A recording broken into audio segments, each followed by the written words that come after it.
What's up, crows? It's your girl Benji, here to talk to you about music, fashion, and pop culture.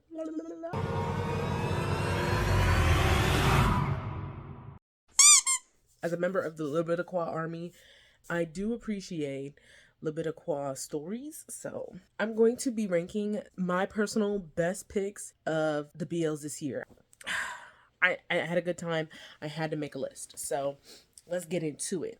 Before I start my list, the rules are it has to be either released this year or ending this year, and I had to actually like it and finish it. Number 10. Let Free the Curse of Taekwondo. This one had me in a little chokehold. The first 2 episodes were just too good. They encapsulated teen romance so well without making it a big spectacle that they are gay. Yes, they're gay, because all of these are gay. Okay. But they're not making it a spectacle. It's just like them being in love. And the 3rd episode followed and it was great. And again, this one it just didn't stick the landing. And I'm so mad because it started off so good. So that one I would give a stark 8. 벗어나고 싶어.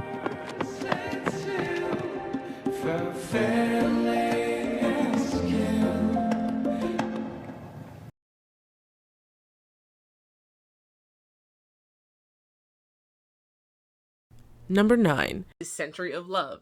So it stars my 2 favorite people.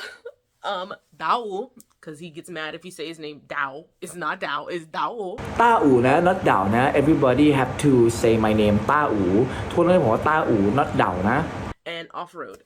Oh, they're so cute.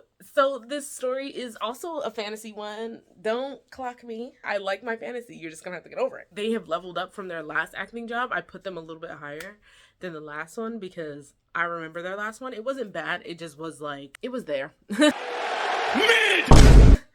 That's the best way to describe their last project. It was cute, but this project definitely leveled up. It definitely had its Thai mannerisms, like the shitty CGI and the weird fighting scenes. But Dao, whenever he did his fighting scenes, since he has great body coordination because he's a dancer, it actually translated pretty well. But like there was some like scenes I was just like, maybe we could have did that one a little better. It's so good. The ending, it was unmemorable, I feel. Like, I truly can't even tell you how it ended. I know they got together because there is no separating them. They are literally an actual couple in real life. They are soulmates. They say the quiet parts out loud. They are for real. Ooh. But like, I'm all up in their business on TikTok.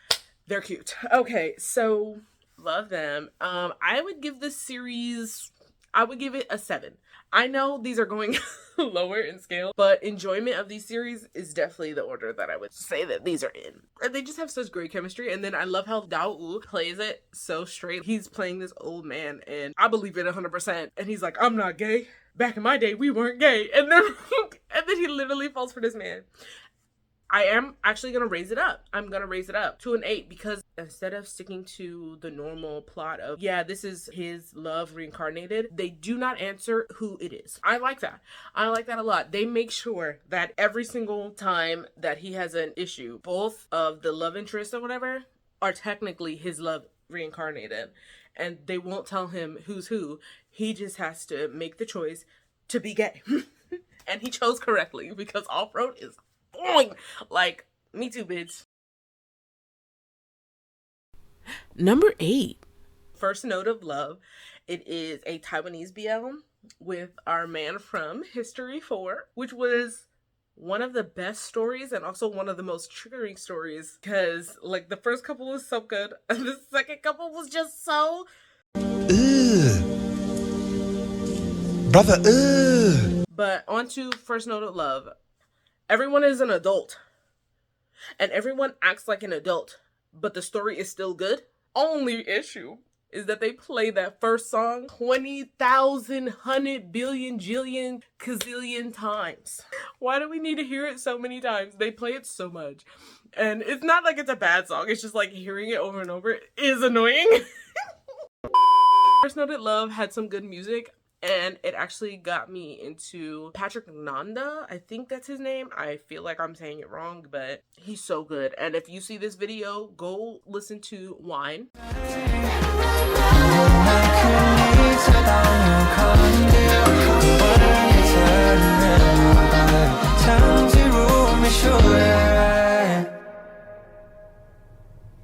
such a good singer. Oh my gosh. Wow. Just wow. So, First Note of Love, like, it's short, sweet, and cute. Orca was my favorite character just because he's so cute. And he's a Thai man in a Taiwanese drama. So cute. Him and his love interest chemistry was really cute. I really enjoyed it. But I'm just mad there wasn't enough people just saying, huh? Like, I know in this world they're supposed to be perfect and everybody speaks the best language and everything. But honestly, when they were speaking English, I was like, huh? Like, I need another person to validate my huh. I needed them to just be like, huh? What'd you say? Say it one more time. I think I'm gonna give this one 8.5 because, oh no, you know what? I'm gonna just go ahead and give it a 9 because I really did enjoy it and people weren't acting like fucking idiots. Oh my god.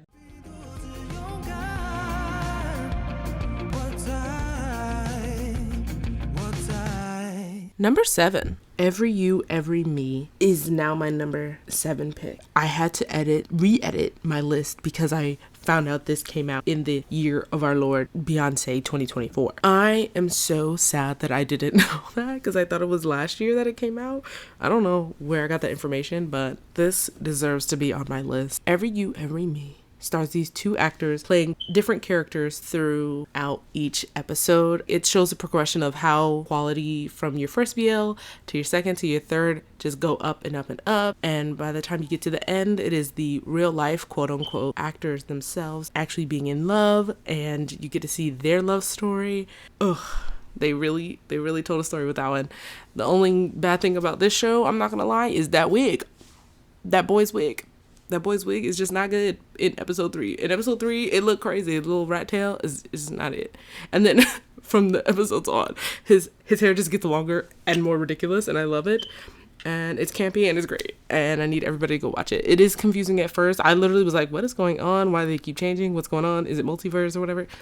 But no, I love the way they did this. I hope everybody goes and watches it. Amen. Let's move on to the next one.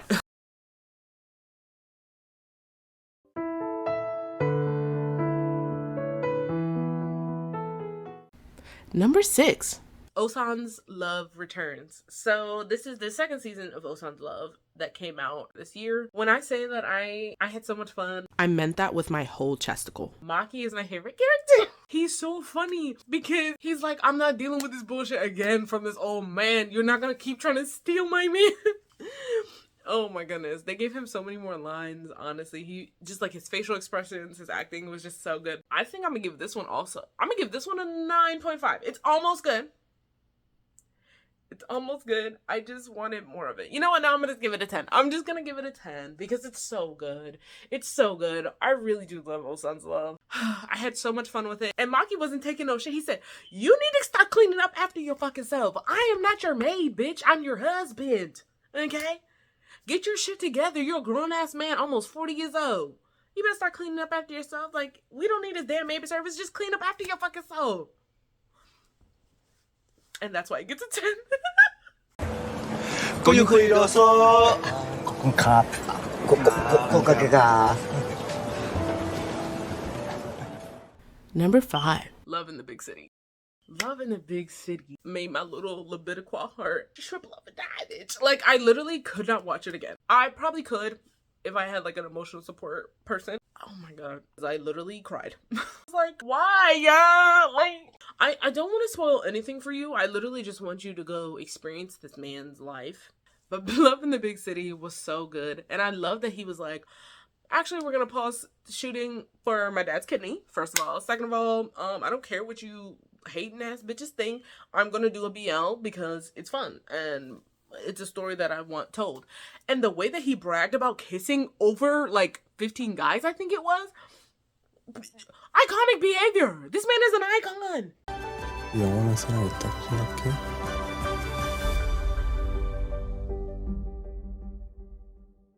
Number 4, A Time of Fever really hit my heart because, like, I really didn't like Unintentional Love Story, but when they announced that Time of Fever was going to be about the second couple, I was so excited because I knew that second couple could act and I wanted to see their fucking story. But the fact that this, like, 18-year-old kid is, like, getting beaten by his father because he's gay and then his best friend is literally like fucking in love with him. Like, I was waiting for this one. It truly knocked me out of the park. I need a Time of Fever season 2. The fast forward. I need a season 2 because I want to see them banter more. Like, I'm sorry, I can't. I'm obsessed. Time of Fever, also a 10 out of 10. 그런 장난치고 동이 형, 좀 가르쳐 주세요.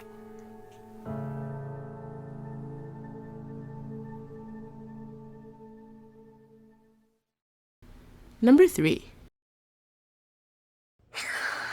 Okay, the way that these two are actually dating.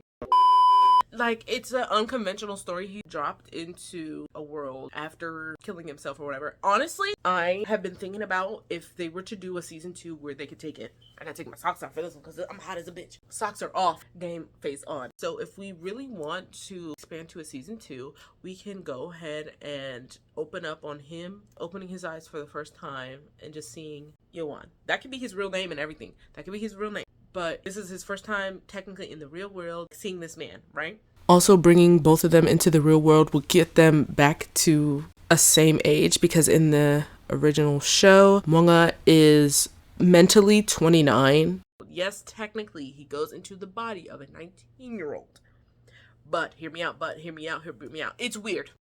Weird. And I think Myunga should know everything about Yeowon in the real world, and then Yeowon is like curious, like, how does he know all these things? They can fall in love that way. We can make it a mystery. We can still make it fun and campy. I think that would be a pretty cool concept for a season 2. It's like, just now they're in love in the real world instead of him, technically being dead. Wait a minute. Back to the ranking list. Love for Love's Sake is definitely also a 10 out of 10 because it was just so good. Like, I really hope we get a season 2. But I know we're probably not, because Taemin's getting money now. Like, he is in everything. He is the gay son of everybody, bitch. Like, he is gay soning it up in Korea right now. 사랑해요.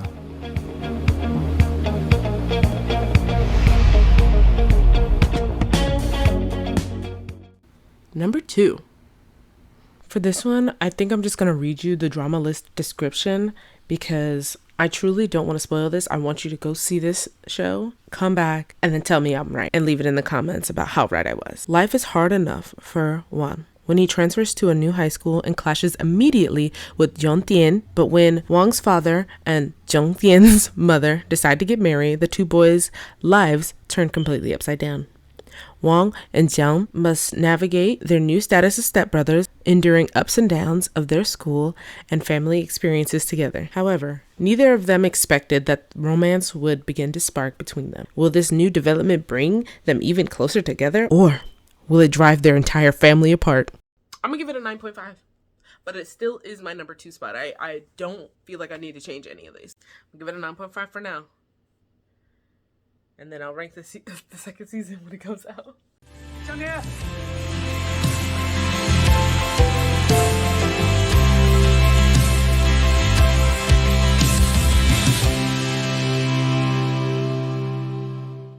Before I discuss my number 1 pick, here are some honorable mentions. Eccentric Romance, a Thai Korean drama that you can finish in a day. It doesn't really have a really big plot. It's really cutesy, it's really demure, it's really mindful. Very demure, very mindful. It's simple and it's fun, and it was just like a cute little story about boys kissing and then finding out that somebody got murdered. Wait a minute. Wait, first of all, you're not gonna speed past that like you didn't just say what you just said.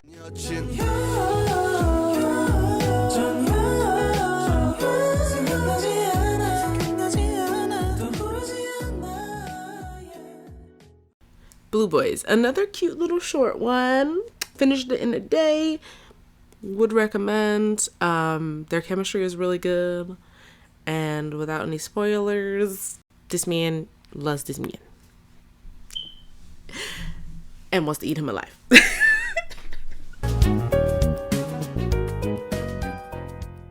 I Hear Sunspot is another cute little short one. This one's from Japan.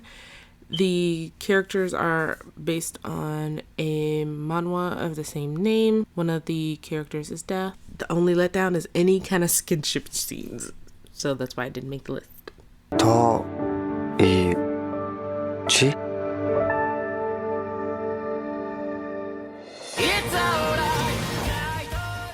Love Sea is our next one.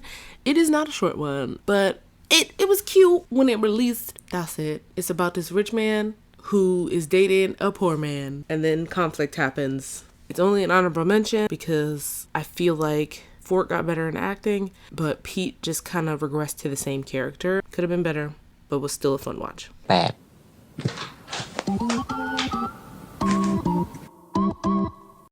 This Love Doesn't Have Long Beans is next in our list. It's cute, short, weird. I like the characters. It just didn't leave an impact, so that's why it's an honorable mention and not actually on the list.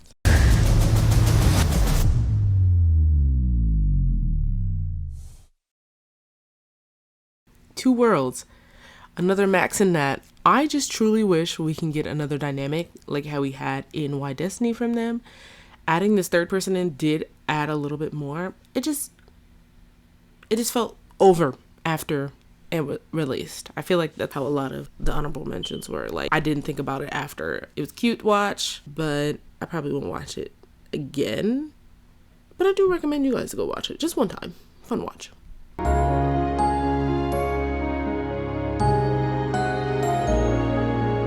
My Love Mix-Up by Gum TV.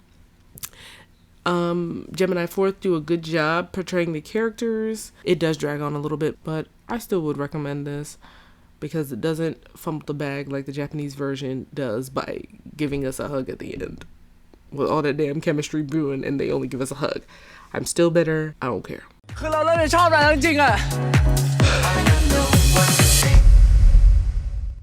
Jack and Joker almost made my list, but my list is my list and I'm sticking to it. But Yin and War really won me over. I've never seen them in anything until I saw this series, and I'm so glad I got to start with this series first when it comes to them. They are so talented, and I cannot wait to see what they do next. I really did enjoy this series. I watched it week to week, and I am a binger. Okay, so that's saying a lot. 10 out of 10 would recommend. Go watch it right now. Immediately. จนกว่ากูจะทำตามฝันกูสำเร็จ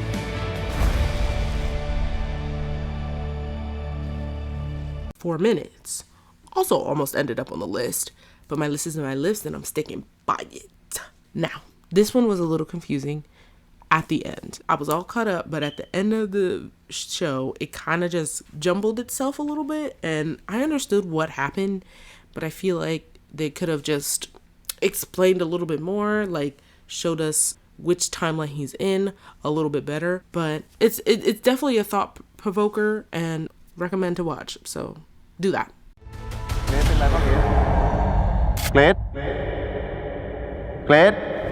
The Sign. Now this one was on the list until I remembered that Every You Every Me existed, and I did have to make some arrangements. The Sign was really good. I do recommend. It is also a fantasy one, so don't clock me. And if you hear my fire alarm beeping in the background, no you don't.